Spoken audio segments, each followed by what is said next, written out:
Olá, querido, bom dia. Chay Eclesiano do Ministério Azeite e Vinho e seja bem-vindo à última semana da série de estudos devocionais Santos e Santificados. O medo não vai me parar. O grande eu sou comigo está. E hoje eu vou conversar com vocês sobre a chave edificadora da Santa Ceia. Então, o nosso 22º passo de uma santificação eficaz é esse aqui. Santifique o seu corpo pela ceia. E antes de falarmos a respeito da ceia, eu quero dar um recado para você, querido. Este assunto, ele é bem novo da forma como eu vou abordar aqui. E serão muitos textos citados e aparecendo na referência. Então, se você tem o hábito de só ouvir os nossos vídeos e não prestar atenção na imagem, dessa vez, pelo menos nesta última semana, eu peço que você faça diferente, que você separe um tempo com a Bíblia do lado ou aplicativo, um caderno na mão, e você anote todas as referências que irá aparecer aqui neste vídeo a respeito da Santa Ceia, ok? E também no segundo vídeo, quando nós estivermos falando sobre oração em línguas. O último vídeo, né, da semana, você pode voltar nessa metodologia de escutar e depois, quando tiver tempo, para ver. Mas esse, por ser um assunto bem importante, eu tenho absoluta certeza que você, se aprendeu dessa forma, tranquilo. Você já conhece as passagens, já conhece os textos. Mas se é a primeira vez que você vai ouvir falar sobre Santa Ceia, da forma como nós vamos abordar aqui, eu peço que você tenha esse cuidado. Por quê? Como eu tenho falado até aqui, tudo que nós fazemos é um resumo do resumo, mas com algumas referências que iremos citar, você vai ter já um nortezinho para fazer o seu próprio estudo sobre o assunto, ok? Então, o vídeo de hoje vai ser basicamente o formato daqueles vídeos que a gente já começa com uma pergunta e respondendo ao mesmo tempo, belezinha? Então, diferente do que está fazendo, que primeiro eu dou uma explicada e depois tem o tempo das perguntas, esse aqui, por causa da seriedade desse assunto, né? Como eu falei, todas as chaves são importantes, mas eu sei que a Santa Ceia, da forma como você toma, é diferente da forma como eu vou ensinar nesse momento. Então, eu já vou começando com as perguntas e as respostas e os textos bíblicos, certo? Então, a primeira pergunta que sempre me fazem sobre a Santa Ceia é essa daqui. Por que a Santa Ceia é uma chave edificadora? Qual é a resposta? Porque apesar de você ser um ser espiritual, consciente e interativo, você habita num corpo físico e este corpo também faz parte do plano de redenção e santificação de Deus. Então, a chave edificadora, as chaves edificadoras, que é o termo que nós usamos aqui, certo? Elas não servem apenas para edificar o seu espírito e a sua alma, ou santificar o seu espírito e a sua alma, mas também servem para fazer o mesmo processo com o seu corpo. E a Santa Ceia é a única chave edificadora que é totalmente voltada para o corpo. Enquanto o jejum, você utiliza o corpo para atingir a alma e o espírito, a Santa Ceia é voltada exclusivamente para o corpo. Você precisa se lembrar que o homem é um ser espiritual de primeiro momento. E esse ser espiritual, ele não é uma nuvem luminosa, uma energia, uma vibração, né, como os gregos acreditam que o espírito é, né, uma matéria, uma força ativa. Não, é um ser. O espírito sempre é um ser. E a partir desse ser que ele gera essa energia, essa atividade, essa vibração. E este ser, para poder existir na Terra, Deus deu a ele um corpo físico. E este corpo físico é que permite que este ser espiritual, que originariamente foi criado à imagem e semelhança de Deus, e eu falo um pouco sobre isso no PDF 2 capítulos, que eu vou deixar o link disponível para você na descrição desse vídeo, onde a gente fala com maior profundidade ou um melhor resumo, ok? A respeito de que o homem é um ser espiritual que habita num corpo físico e que este corpo físico foi dado para o homem habitar na terra e governar na terra. Então, tecnicamente, a diferença entre o ser humano e os anjos, ok, é que um tem um corpo físico e forma corpórea, no caso do ser humano, e os anjos só têm forma corpórea, mas não possuem corpos físicos. Segunda pergunta que sempre me fazem: por que o corpo precisa de redenção? Porque o pecado foi condenado na carne. E esse é o primeiro texto que nós leremos hoje. Romanos 8:3. Olha o que diz: porquanto o que fora impossível à lei, no que estava enferma pela carne, isso fez Deus enviando o seu próprio Filho em semelhança de carne pecaminosa e no tocante ao pecado. Preste atenção nessa última parte. E com efeito, condenou Deus na carne, no corpo físico, o pecado. Então, a forma como a condenação de Deus se manifesta de uma maneira ativa é por meio de doenças e enfermidades que o corpo possui. Então, Deus condenou na carne o pecado. Então, é por isso que o corpo também precisa de redenção.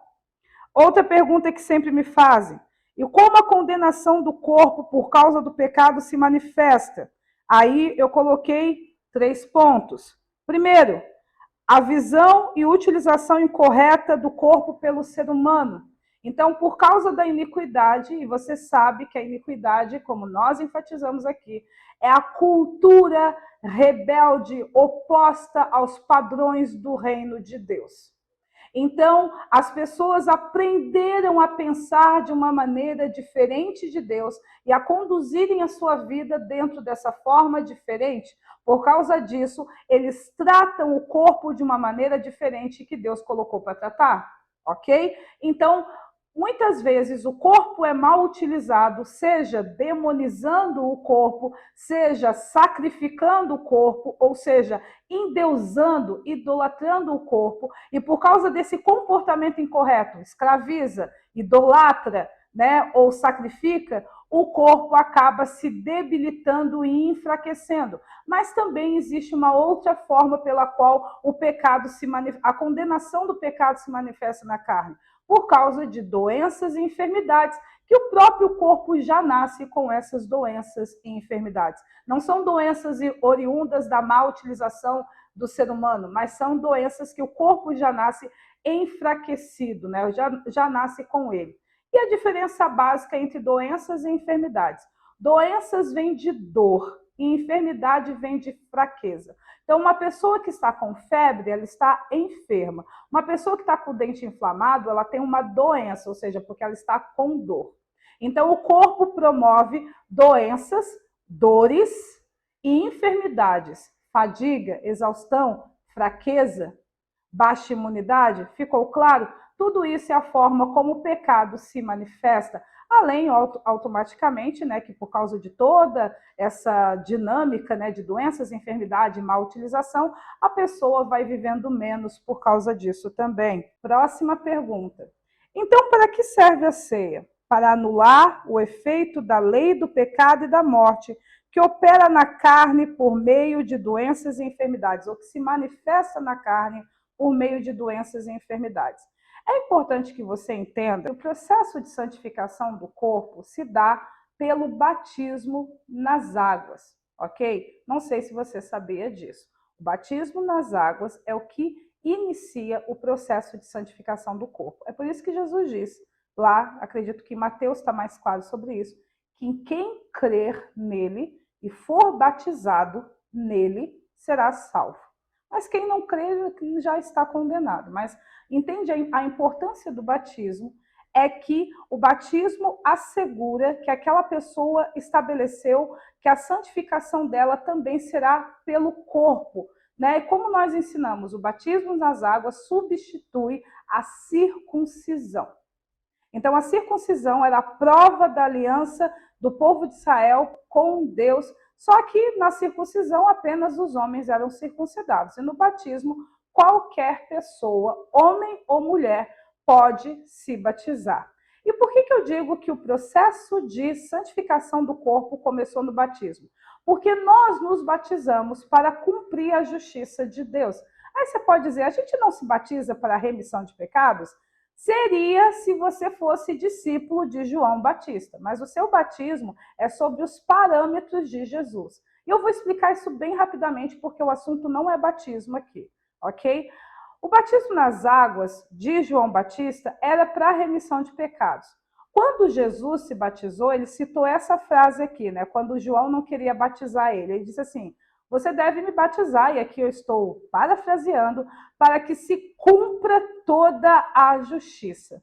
Daquele momento em diante, todas as pessoas que são batizadas em nome de Jesus, elas se batizam para que se cumpra toda a justiça. E você consegue perceber essa questão muito claramente na carta de Paulo, principalmente a carta de Romanos, aonde Paulo diz que nós fomos sepultados com Cristo no batismo e ressurreto com ele para servir o nosso corpo como instrumentos da justiça. E a referência aqui está aparecendo para você. Então, o batismo nas águas, ele não é para te redimir do pecado. Quem faz o processo de remissão do pecado é o seu arrependimento, é receber a Cristo de uma forma integral, e o sacrifício de Cristo é que te redime do pecado.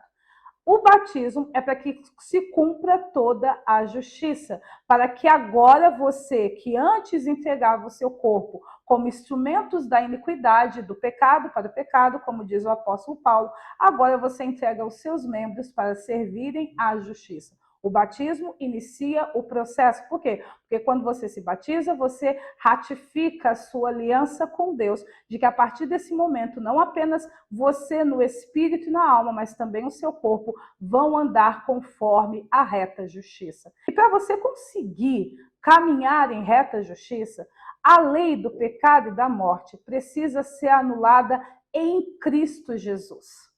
E como a lei do pecado e da morte é anulada em Cristo Jesus por meio do corpo, por meio da ceia.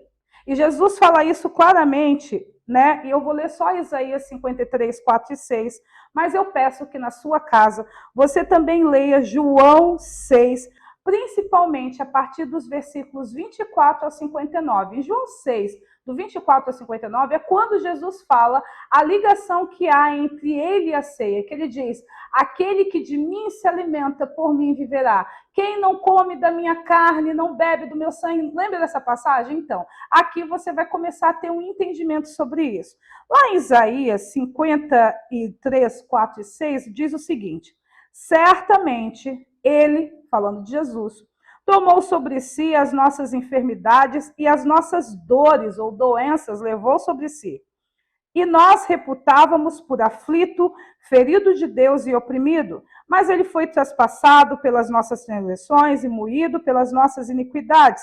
O castigo que nos traz a paz estava sobre ele, e pelas suas pisaduras fomos sarados. Todos nós andávamos desgarradas como ovelha, cada um se desviava pelo caminho, mas o Senhor, o Yahvé, fez cair sobre Jesus a iniquidade de todos nós. Então, você percebe que o sacrifício de Jesus tinha um outro propósito, além de te reconectar com Deus, mas também levar sobre este sacrifício todas as suas doenças e enfermidades. E por isso que quem se alimenta de Jesus, da sua carne e do seu sangue, viverá. Além de viver, vai herdar futuramente a vida eterna. Está começando a acompanhar a linha de raciocínio aqui?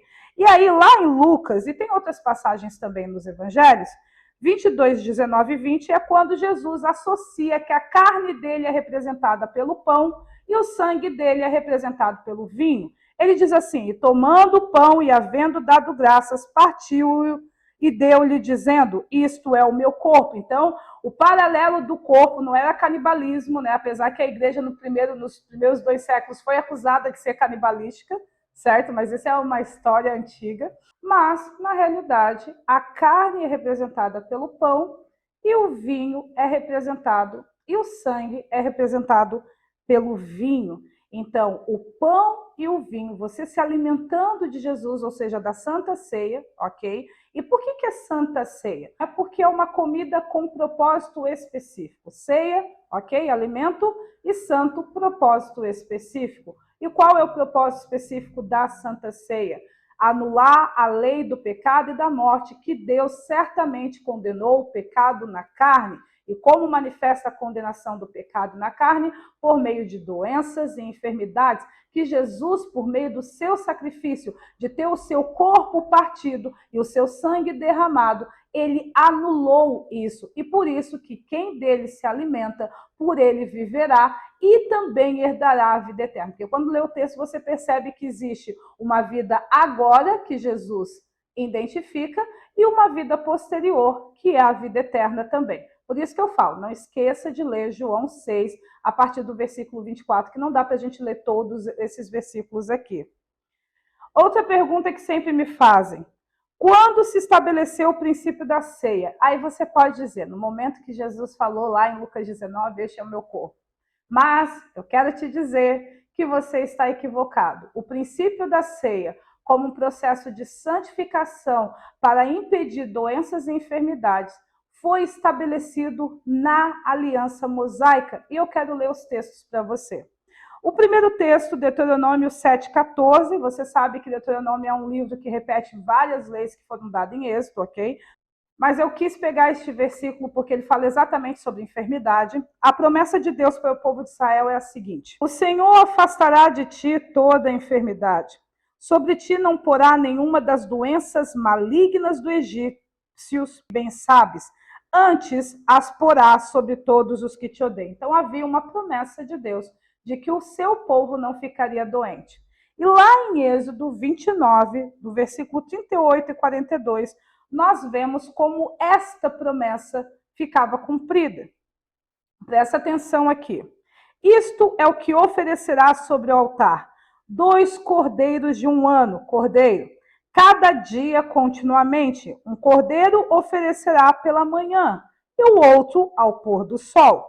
Com um cordeiro, ou seja, terão 2 sacrifícios por dia do cordeiro, um de manhã e outro ao pôr do sol. Em cada um desses sacrifícios, olha o que é escrito: com um cordeiro, você vai colocar a 10ª parte de um efa de flor de farinha amassada com a 4ª parte de um rim de azeite batido.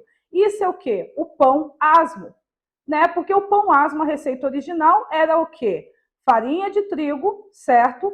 Azeite, sal e um pouquinho de água.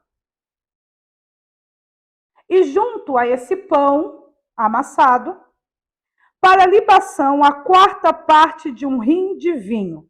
O outro cordeiro oferecerás ao pôr do sol como oferta de manjares, e a libação como de manhã, de aroma agradável e oferta queimada ao Senhor.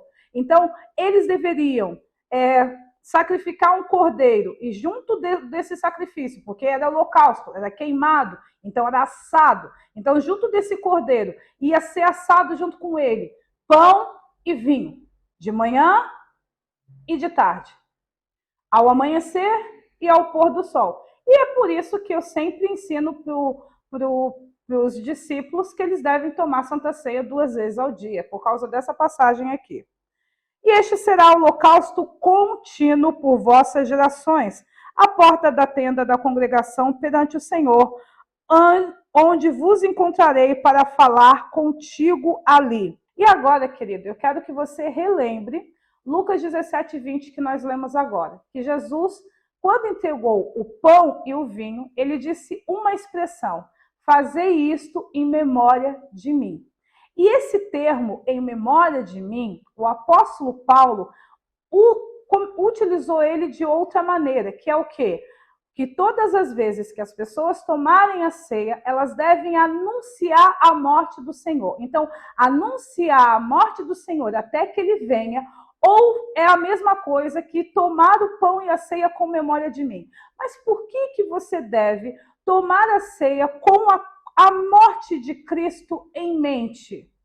Fazer isso em memória do sacrifício dele. Por causa da lei que nós lemos agora em Êxodo, porque todas as vezes que havia pão e vinho, também havia a morte de um cordeiro. O cordeiro era anunciado. Havia a memória de que um animal foi sacrificado para a expiação do pecado, que um sacrifício foi feito. E quando você lê sobre a lei dos holocaustos, você sabe que havia momentos onde o povo de Israel deveria impor a mão sobre o animal como uma transferência de responsabilidade, e aquele animal ele era partido, e o seu sangue era derramado. Então, o que Jesus fala, fazer isso em memória de mim, e que o apóstolo Paulo fala, e a gente vai ler esse texto agora por causa das próximas perguntas, anunciar a morte do Senhor, é a alusão a essa passagem de Êxodo. Não apenas tome a ceia, mas lembre, lá, antigamente, a ceia era junto do sacrifício do cordeiro. A gente não sacrifica mais o cordeiro, certo? Porque Jesus é o cordeiro e o sacrifício dele foi único e vitalício. Mas precisamos nos lembrar, anunciar, declarar esse sacrifício todas as vezes que beberdes do pão, que beberdes do vinho e comerdes do pão. Para fazer a conexão. Outra pergunta que me fazem: a Santa Ceia anula todas as doenças e enfermidades? Minha resposta: não. Doenças resultantes de comportamentos incorretos ou de problemas emocionais têm os seus sintomas aliviados, mas não resolvidos. Então, aqui as doenças que a ceia anula doenças que não foram geradas por mau uso do corpo e nem são doenças psicossomáticas. Por quê? Porque a origem dela não é a condenação do pecado e da morte. A origem da primeira regra é porque o ser humano tem uma iniquidade nele. Ele está agindo de forma incorreta em relação ao corpo dele. Então, não é porque Deus condenou na carne o pecado, é porque o ser humano está sendo tolo e agindo de forma indevida. Então, a raiz do problema não é a lei do pecado e da morte. É outro problema. A mesma coisa, o fundo é emocional. Então, o corpo está sobrecarregado daquela emoção atrofiada, traumatizada da pessoa. Então, o cara que está resultando em enfermidade com mau uso do corpo, ele vai ter que parar de utilizar o corpo de forma incorreta. A pessoa que tem um problema emocional, ela só vai vencer essa enfermidade quando resolver o problema emocional dela, né? Pessoal aí que tem rinite alérgica, que a rinite é emocional.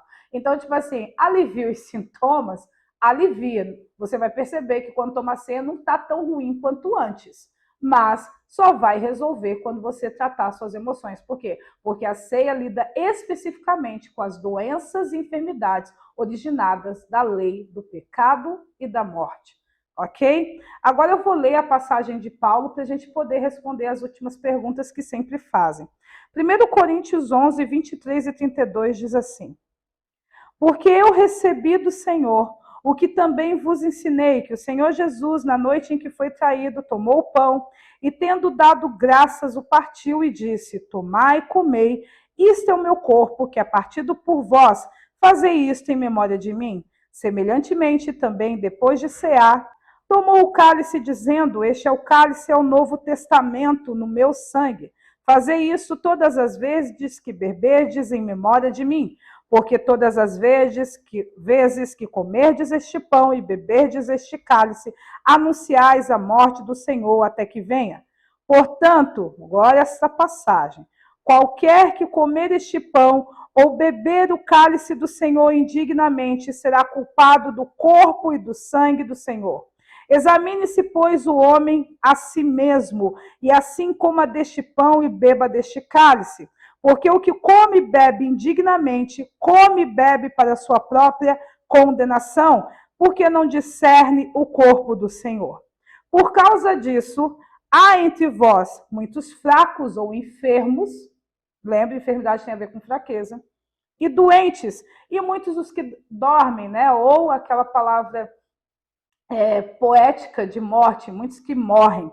Porque se nós julgássemos a nós mesmos, não seriam julgados. Quando somos julgados, somos repreendidos pelo Senhor para não sermos condenados com o mundo. Então, a primeira coisa que você percebe nessa passagem, que porque determinadas pessoas estavam tomando a ceia de forma indigna, a ceia operava de uma maneira oposta, né? Ou, na realidade, simplesmente ativava a lei do pecado e da morte num nível muito mais rápido do que se a pessoa não estivesse tomando a ceia indignamente. Porque se o princípio da ceia é santificar o corpo, eliminando doenças e enfermidades, a pessoa tomando a ceia de forma incorreta, ela vai ficar doente e enferma. E foi isso que o apóstolo Paulo falou.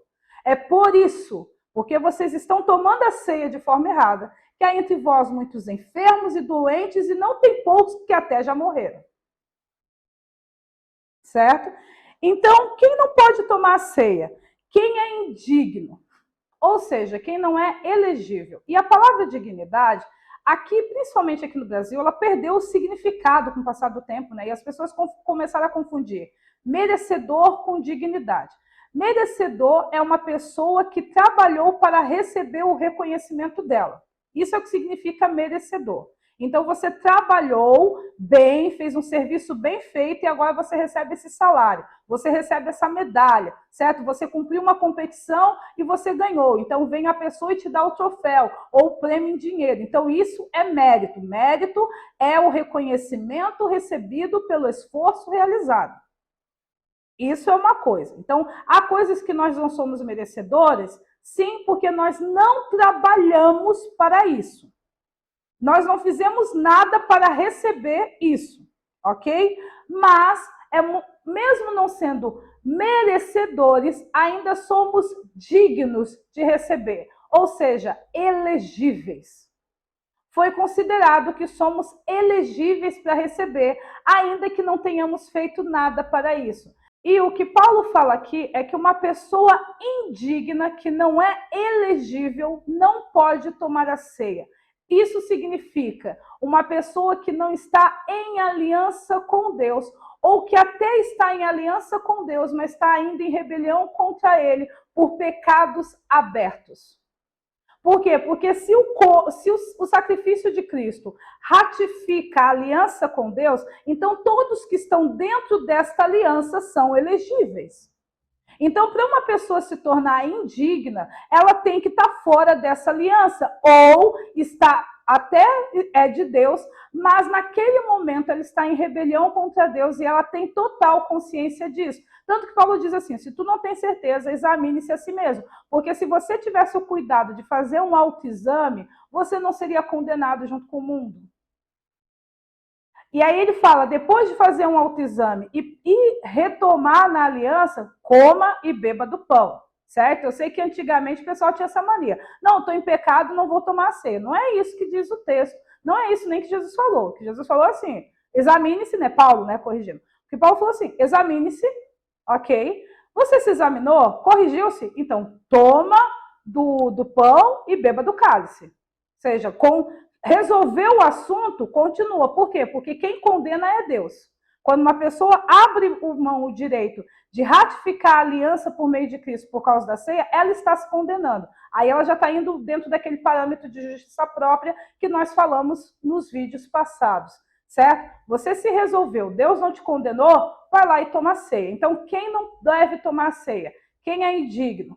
E aí, Paulo também diz que há um outro contexto de indigno. Então, o primeiro indigno que fica bem claro é aquele que está fora da aliança, ou nunca foi da aliança, ou até foi da aliança, mas está capenga nela, está manquejando nela. Porque um dos significados da palavra pecado, eu acredito que é no hebraico, é manquejar, que pecado não é só falhar no objetivo, também é viver esse objetivo de maneira manca, de maneira manquejante. Então, uma pessoa que não está na aliança de uma maneira correta ou que nunca esteve na aliança, ela já é indigna de participar. Se é da aliança, né, corrige-se, examine-se, se arrependa, corrige, tome do pão, coma do pão e beba do cálice.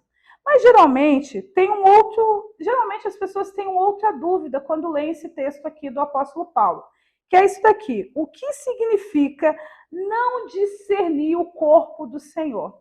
A primeira coisa que eu quero que você entenda, que o contexto que o apóstolo Paulo está falando é sobre pessoas indignas. Então, uma pessoa indigna é alguém que está fora da aliança ou que está na aliança de uma maneira incorreta. Por que eu estou enfatizando a aliança? Porque a ceia, além de anular a lei do pecado e da morte, por que a ceia consegue anular? Porque o sacrifício de Jesus é o que ratifica, assegura, valida a nova aliança.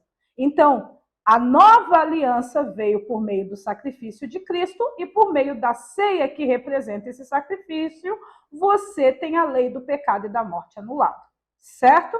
Então, as duas estão conectadas. O sacrifício de Cristo é ratificador de aliança, da nova aliança que Deus fez por meio de Cristo, e por causa dessa aliança, a lei do pecado e da morte é anulada, e todos aqueles que estão em Cristo, tanto espiritualmente, quanto emocionalmente, quanto fisicamente, por meio da ceia, nenhuma condenação há, certo?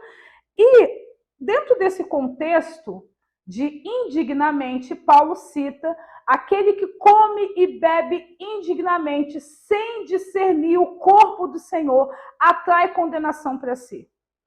Paulo não está dizendo, antes disso, né? A palavra discernir significa compreender, entender.